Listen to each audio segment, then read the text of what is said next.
আসসালামু আলাইকুম প্রিয় শিক্ষার্থীরা। তো আজ আমরা যারা 2026 সালের তৃতীয় পরীক্ষার্থী তাদের জন্য খুবই স্পেশাল একটি ক্লাস নিয়ে হাজির হয়েছি। দেখো এখানে x is equal to এত দেওয়া আছে, x এর মান এখান থেকে আমাদের নির্ণয় করে দেখাতে হবে। খুবই ইজি। তো যারা পরীক্ষার্থী তাদের জন্য খুবই খুবই গুরুত্বপূর্ণ এই অঙ্কটা, কারণ এই ধরনের অঙ্ক আমাদের সংক্ষিপ্ত প্রশ্নে সচরাচর আসতেছে, সামনে আসার 100% সম্ভাবনা আছে। তো আমাদের সাথে থাকো, দেখো কিভাবে সমাধান করি। সমাধান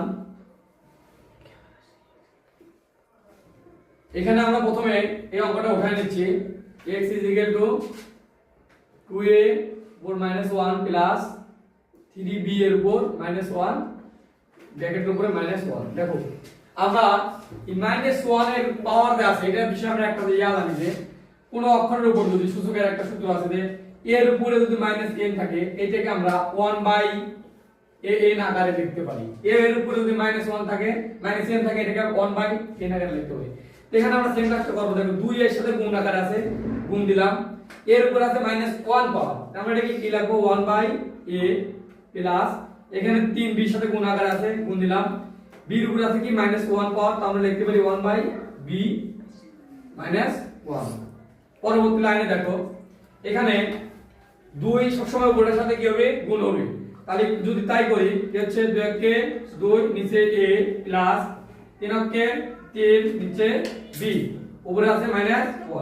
এখানে ভগ্নাংশে একটু লসাগু দেখো, a আর b এর লসাগু হচ্ছে ab। a দ্বারা যদি ভাগ করি a আর a কাটা যায়, বাকি b। 2 গুণ করি 2b প্লাস b দ্বারা যদি ভাগ করি b কাটা যায়, বাকি a দ্বারা যদি 3 গুণ করি 3a। আচ্ছা, তার উপর আছে কি -1। তো নরমালি দেখো যদি -1 আছে, এই সমস্যাটা দূর করতে চাই আমরা এই ব্র্যাকেটের মধ্যে যে অঙ্কটা পারে যে রাশিটা আছে, এটাকে আমরা জাস্ট উল্টা দিলেই কিন্তু -1 অটোমেটিক্যালি ভ্যানিশ হয়ে যাবে। এটা আমরা কি করতে পারি, a আর b উপরে দিয়ে দেব, আর নিচে দেব কি 2a 3a, sorry 2b 3a।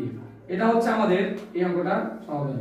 এই ধরনের আরো শর্টকাট অঙ্ক পেতে এবং যদি আছেও বড় বড় অঙ্ক বা সৃজনশীল অঙ্ক পেতে চাও, তো আমাদের চ্যানেলের সাথে থাকো, সাবস্ক্রাইব করে দাও এবং আমাদের আগের ভিডিওগুলো দেখে আসো। ধন্যবাদ।